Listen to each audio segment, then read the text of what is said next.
Recent research shows that people with abandonment wounds are more likely to stay in relationships where they feel unseen, unstable, or emotionally insecure. Not because they enjoy suffering, but because their nervous system learned early that connection requires self abandonment. Hi, I'm Camila Hess, systemic therapist and founder of the Rebel Mom community. Every day, I help women escape their emotional prisons by teaching them how to balance motherhood, feminine power, and relationship. If this sounds something that you need, go ahead, hit the subscribe button and turn on the bell so you don't miss any more of this content on emotional intelligence. Let's talk about something many women feel but don't always know how to name it: the abandonment wound. This wound doesn't start in adulthood, it actually started much earlier. It begins when connection felt inconsistent, when love felt conditional, when emotional presence disappeared without explanation. And your system learns something very important. If I want to stay connected, I have to adapt. So today, healing this wound is not about becoming stronger, it's about becoming safer inside yourself. Let me walk you through these steps that you actually begin with this process. So, number one, you recognize how abandonment shows up in your adult relationship. Most women think that abandonment only means someone physically leaving, but emotional abandonment is much more common.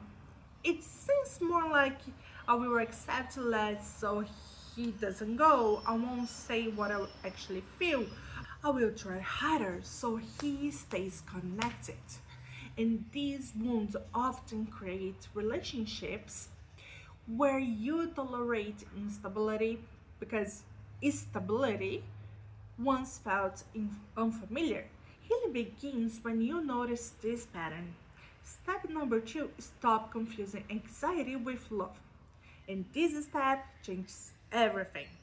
Men and women with abandonment wounds experience stronger attractions to emotional unpredictability. Not because chaos is attractive, but because unpredictability feels familiar.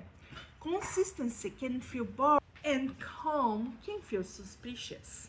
And emotional distance can feel like chemistry. Healing starts when you recognize peace, not absence of love. Peace is presence of safety. And step number three, learn to tolerate emotional distance without abandoning yourself. This one is one of the hardest. When someone pulls away, your nervous system wants to move closer and trying to explain and try to fix, reconnect immediately. But healing means learning to stay grounded, even when connection feels uncertain. Because emotional maturity is not the ability to hold on to someone, it's the ability to stay connected to yourself. And step number four, stop earning love through performance. Many abandonment wound creates this belief: if I am good enough, he will stay. So you become supportive, understanding, flexible, available, patient, and slowly, without notice, you disappear inside this relationship. Love doesn't need to be earned.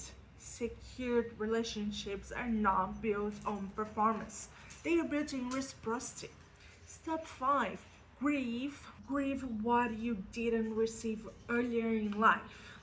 This step is one of the most powerful and is the most avoided. Because healing abandonment is not only about changing relationship, it's about recognizing something deeper. There were moments where you needed emotional presence and you didn't receive it. And your nervous system adapted the best way it could. Grief is not weakness, grief is integration. It allows the nervous system to stop repeating the past in the present. And here's the truth: no one tells you about abandonment once.